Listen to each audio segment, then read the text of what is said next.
प्रिय विद्यार्थीगण, सुप्रभात। आज हम कक्षा 7 के पूरक पाठ पुस्तक बाल महाभारत के एक विशेष प्रसंग मंत्रणा के विषय में जानेंगे कि 13वां वर्ष जब पूरा होने को होता है तो पांडव क्या कुछ मंत्रणा करेंगे, उसके बारे में आज की इस वीडियो में हम लोग जानेंगे। तो देखें, आपको स्क्रीन पर दिखाई दे रहा है मंत्रणा इकाई 25। 13वां वर्ष पूरा होने पर पांडव विराट की राजधानी छोड़कर विराट राज्य के ही राज्य में स्थित उपप्लव्य नामक नगर में जाकर रहने लगे। अज्ञातवास की अवधि पूरी हो चुकी थी, इसलिए पांचों भाई प्रकट रूप में रहने लगे। आगे का कार्यक्रम तय करने के लिए उन्होंने अपने भाई बंधुओं या मित्रों को बुलाने के लिए दूत भेजे। भाई बलराम, अर्जुन की पत्नी सुभद्रा तथा पुत्र अभिमन्यु और यदुवंश के कई वीरों को लेकर श्री कृष्ण उपप्लव्य जा पहुँचे। इंद्रसेन आदि राजा अपने अपने रथों पर चढ़कर उपप्लव्य आ पहुँचे। काशीराज और वीर सब भी अपनी 2 अक्षौहिणी सेना के साथ आकर युधिष्ठिर के नगर में पहुँच गए। पांचाल राज द्रुपद 3 अक्षौहिणी सेना लाए। उनके साथ शिखंडी, द्रुपदी का भाई धृष्टद्युम्न और द्रुपदी के पुत्र भी आ पहुंचे। और भी कितने ही राजा अपनी अपनी सेनाओं को साथ लेकर पांडवों की सहायता के लिए आ गए। सबसे पहले अभिमन्यु के साथ उत्तरा का विवाह किया गया। इसके बाद विराट राज के सभा भवन में सभी आगंतुक राजा मंत्रणा के लिए इकट्ठा हुए। विराट के पास श्री कृष्ण और युधिष्ठिर बैठे। द्रुपद के पास बलराम और सात्यकी और भी कितने ही प्रतापी राजा सभा में विराजमान थे।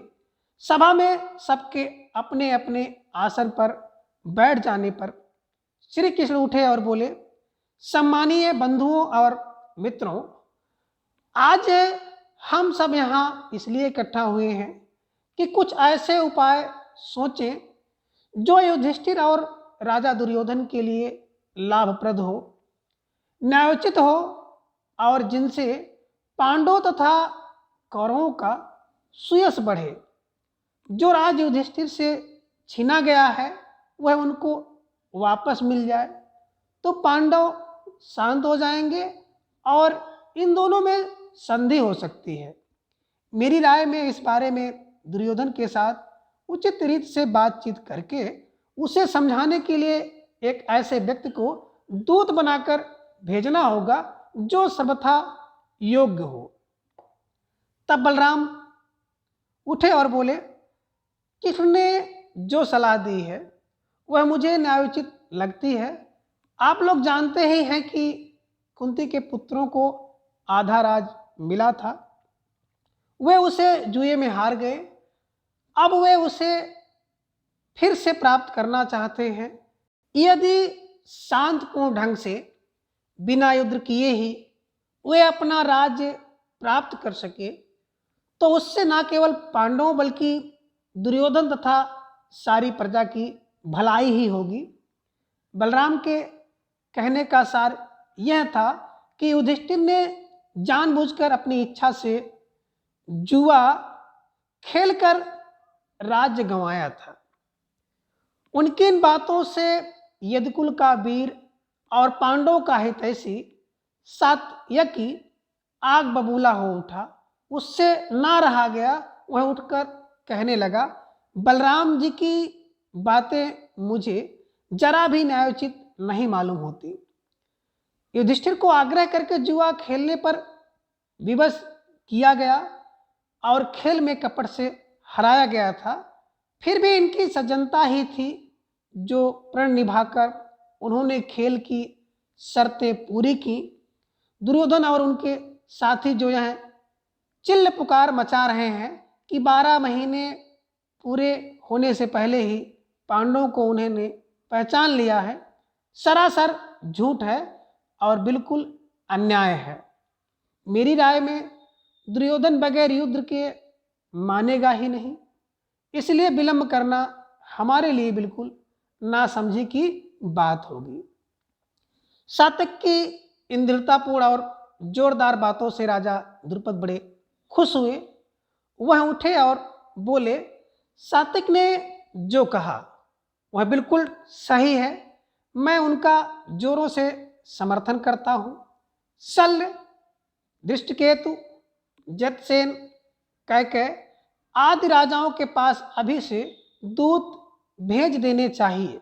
इसका मतलब यह नहीं है कि सुलह का प्रयत्न ही ना किया जाए, बल्कि मेरी राय में तो राजा धृतराष्ट्र के पास अभी से किसी सुयोग्य व्यक्ति को दूत बनाकर भेजना बहुत ही जरूरी है।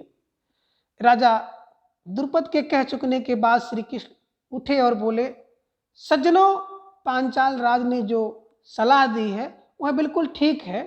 भैया बलराम जी और मुझ पर कौरवों का जितना हक है उतना ही पांडवों का भी है। हम यहाँ किसी का पक्षपात करने नहीं, बल्कि उत्तरा के विवाह में शामिल होने के लिए आए हैं। हम अब अपने स्थान पर वापस चले जाएंगे। द्रुपद की ओर देखकर, द्रुपद राज, आप सभी राजाओं में श्रेष्ठ हैं, बुद्धि एवं आयु में भी बड़े हैं। हमारे लिए तो आप आचार्य के समान हैं। धृतराष्ट्र भी आपकी बड़ी इज्जत करते हैं। द्रोण और कृपाचार्य तो आपके लड़कपन के साथी हैं। इसलिए उचित तो यही होगा कि जो कुछ दूत को समझाना बुझाना हो वह आप ही समझा दें और उन्हें हस्तिनापुर भेज दें। यदि इसके बाद दुर्योधन न्यायोचित रूप से संधि के लिए तैयार ना हो तो सब लोग सब तरह से तैयार हो जाएं और हमें भी कहला भेजे। यह निश्चित हो जाने के बाद श्री कृष्ण अपने साथियों सहित द्वारका लौट गए। विराट, द्रुपद, युधिष्ठिर आदि युद्ध की तैयारी करने में लग गए। चारों ओर दूत भेजे गए।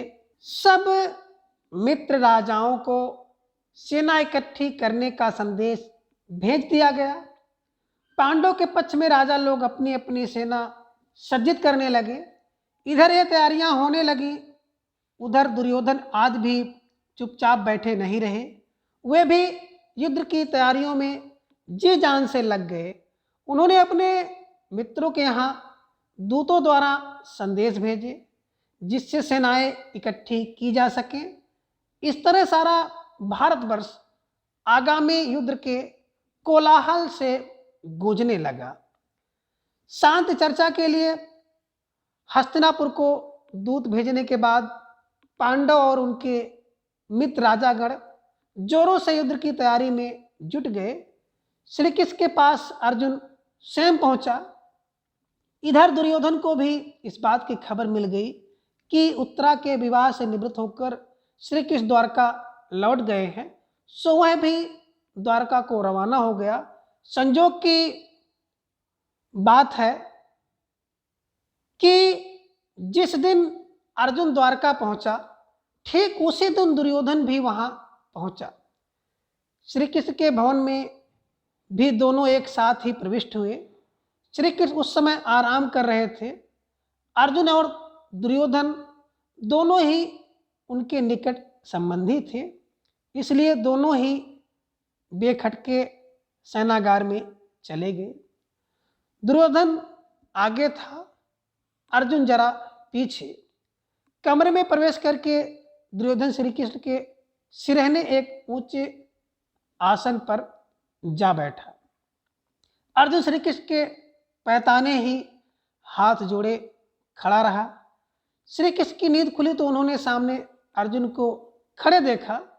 उन्होंने उठकर उसका स्वागत किया और कुशल पूछी। बाद में घूमकर आसन पर बैठे दुर्योधन को देखा तो उसका भी स्वागत किया और कुशल समाचार पूछे। उसके बाद दोनों के आने का कारण पूछा। दुर्योधन जल्दी से पहले बोला, श्री कृष्ण, ऐसा मालूम होता है कि हमारे और पांडवों के बीच जल्दी ही युद्ध छिड़ेगा। यदि ऐसा हुआ तो मैं आपसे प्रार्थना करने आया हूं कि आप मेरी सहायता करें। सामान्यतः यह नियम है कि जो पहले आए उसका काम पहले हो।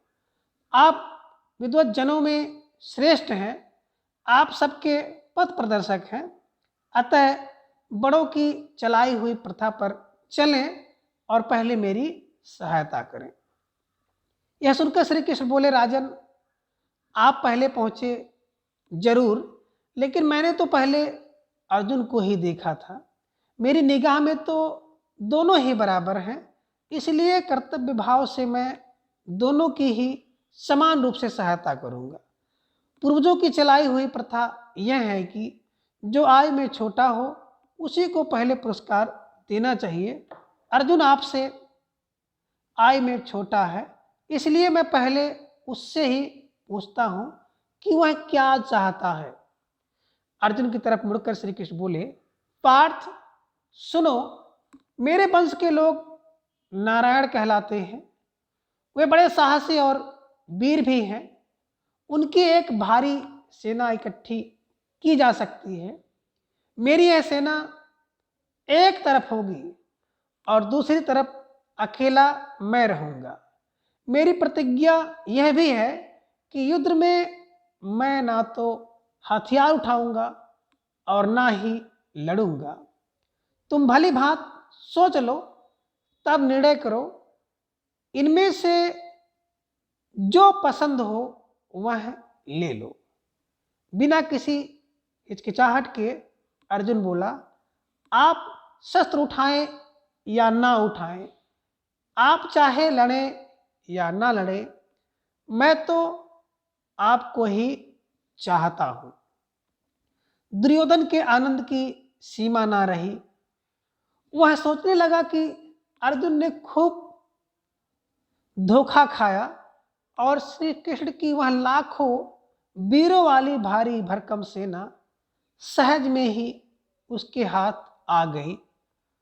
यह सोचता और हर्ष से फूला ना समाता दुर्योधन बलराम जी के यहाँ पहुंचा और उनको सारा हाल कह सुनाया। बलराम जी ने दुर्योधन की बातें ध्यान से सुनी और बोले, दुर्योधन, मालूम होता है कि उत्तरा के विवाह के अवसर पर मैंने जो कुछ कहा था उसकी खबर तुम्हें मिल गई है। श्री कृष्ण से भी मैंने कई बार तुम्हारी बात छेड़ी और उसको समझाता रहा कि कौरव और पांडव दोनों ही हमारे बराबर के संबंधी हैं, किंतु कृष्ण मेरी सुने तब ना। मैंने निश्चय कर लिया है कि मैं युद्ध में तटस्थ रहूंगा, क्योंकि जिधर कृष्ण ना हो उस तरफ मेरा रहना ठीक नहीं है। अर्जुन की सहायता मैं करूंगा नहीं, इस कारण मैं अब तुम्हारी भी सहायता करने योग्य नहीं रहा। मेरा तटस्थ रहना ही ठीक होगा। हस्तिनापुर को लौटते हुए दुर्योधन का दिल बल्लियों उछल रहा था।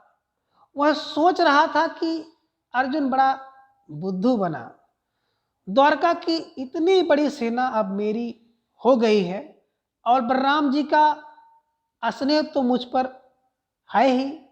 श्री कृष्ण भी निअस्त्र और सेना विहीन हो गए। यही सोचते विचारते दुर्योधन खुशी खुशी अपनी राजधानी में आ पहुंचा। किसने पूछा, सखा अर्जुन, एक बात बताओ, तुमने सेना बल के बजाय मुझे निअस्त्र को क्यों पसंद किया?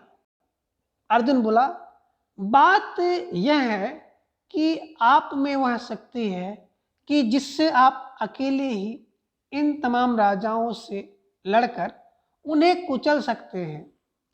अर्जुन की बात सुनकर कि मुस्कुराए और बोले, अच्छा यह बात है, और अर्जुन को बड़े प्रेम से विदा किया। इस प्रकार श्री कृष्ण अर्जुन के सारथी बने और पार्थ सारथी की पदवी प्राप्त की। मद्र देश के राजा शल्य नकुल सहदेव की मां माद्री के भाई थे। जब उन्हें यह खबर मिली कि पांडव उपप्लव्य के नगर में युद्ध की तैयारियां कर रहे हैं, तो उन्होंने एक भारी सेना इकट्ठा की और उसे लेकर पांडवों की सहायता के लिए उपप्लव्य की ओर रवाना हो गए। राजा सल की सेना बहुत बड़ी थी।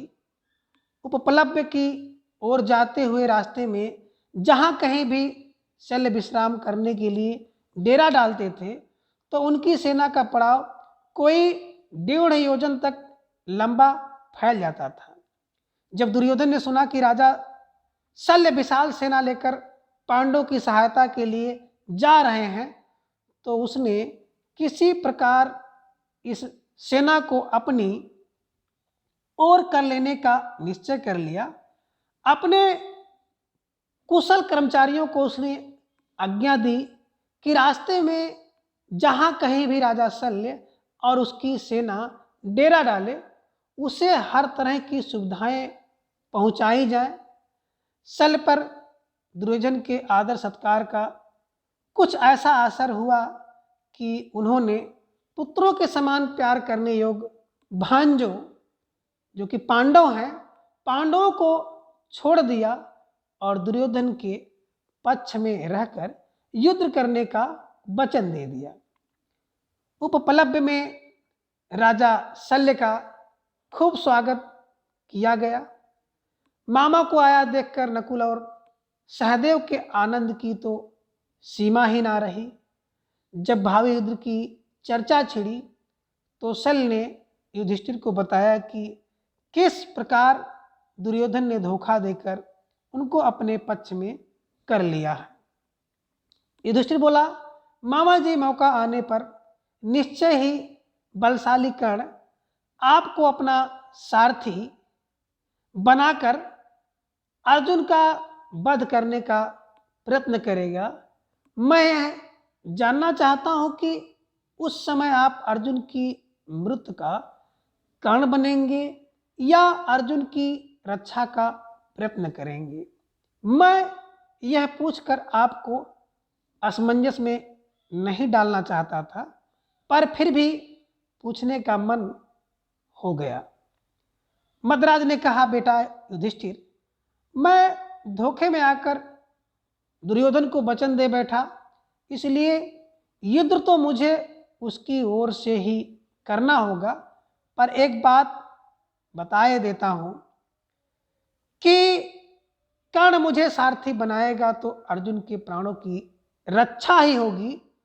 उपप्लव्य में महाराज युधिष्ठिर और द्रौपदी को मद्राज शल्य ने दिलासा दिया और कहा, जीत उन्हीं की होती है जो धीरज से काम लेते हैं। युधिष्ठिर, कर्ण और दुर्योधन की बुद्धि फिर गई है। अपनी दुष्टता के फलस्वरूप निश्चय ही उनका सर्वनाश होकर रहेगा। तो आज की इस वीडियो में बस इतना। अगले वीडियो में हम राजदूत संजय के बारे में जानेंगे। धन्यवाद।